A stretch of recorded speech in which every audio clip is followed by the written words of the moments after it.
Welcome back to my channel. చాలా వరకు తెలంగాణలో కాంగ్రెస్ ప్రభుత్వం 64 స్థానాల్లో రావడం అనేది జరిగింది. అయితే దీని ద్వారా తెలంగాణలో కాంగ్రెస్ ప్రభుత్వం అధికారంలోకి వచ్చింది.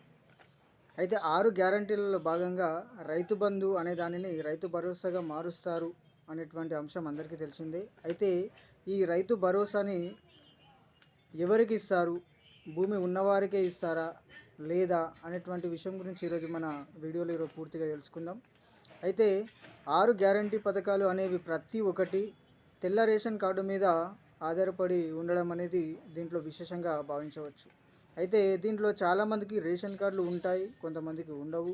కొంతమంది యువకులకు కూడా తమ పేరు మీద భూమి రిజిస్ట్రేషన్ కావడం అనేది జరుగుతుంది. అయితే దీంట్లో అందరికీ రేషన్ కార్డులు అనేవి ఉండవు. ఒక విధంగా చూసుకుంటే 1 కోటి మందికి రేషన్ కార్డులు లేవని ఖచ్చితంగా చెప్పొచ్చు.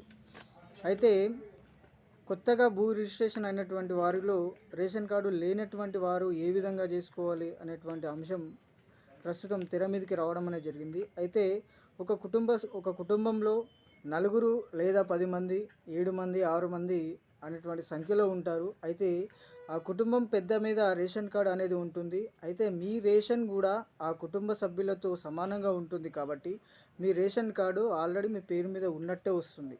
కాబట్టి దీంట్లో రైతు బంధు మీ కుటుంబం పేరులో ఉన్నటువంటి పెద్దవారి పేరుని మనము దరఖాస్తులో ఇచ్చినట్టయితే ఆ రేషన్ నంబర్ని మనము ఆన్లైన్లో సెర్చ్ చేసుకుంటే పూర్తిగా మన వివరాలు రావడం అనేది జరుగుతుంది. అయితే దీని లెక్కన చూస్తే దాంట్లో మీ పేరు ఉంటుంది కాబట్టి రేషన్ కార్డు మీ పేరు మీద ఉన్నట్టే అనేటువంటి దాంట్లో ఎలాంటి సందేహం కూడా లేదు. అయితే దీంట్లో ఈ రేషన్ కార్డు అనేది నిజంగా అవసరమా, ఈ రేషన్ కార్డు ఉంటేనే అన్ని పథకాలు వర్తిస్తాయా అనేటువంటి దాని మీద ఇప్పుడు మనం చర్చించవలసిన అవసరం ఉంది.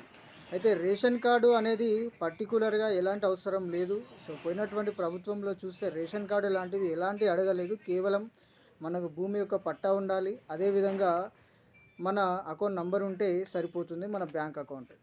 అయితే ఈ రేషన్ కార్డుని ఎందుకు ఉంచారు అని అంటే, వాస్తవానికి చెప్పాలంటే స్టేట్ లెవెల్లో తీసుకుంటే మనకు రేషన్ అవసరం లేదు.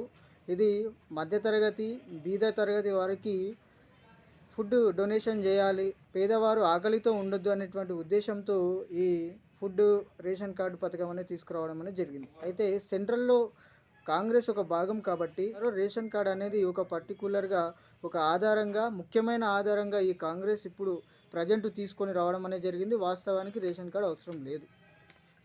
మనకు రైతు బంధు రావాలంటే భూమి ఉండాలి, అదేవిధంగా బ్యాంక్ ఉంటే సరిపోతుంది.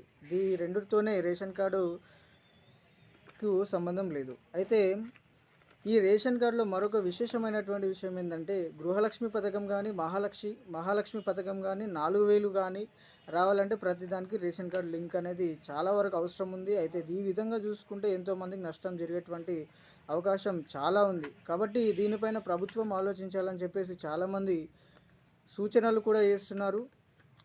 మధ్యతరగతి బలైన వర్గ ప్రజలు కూడా దీనిపైన ఎంతో గందరగోళానికి నెలకొనడం అనేది జరుగుతుంది.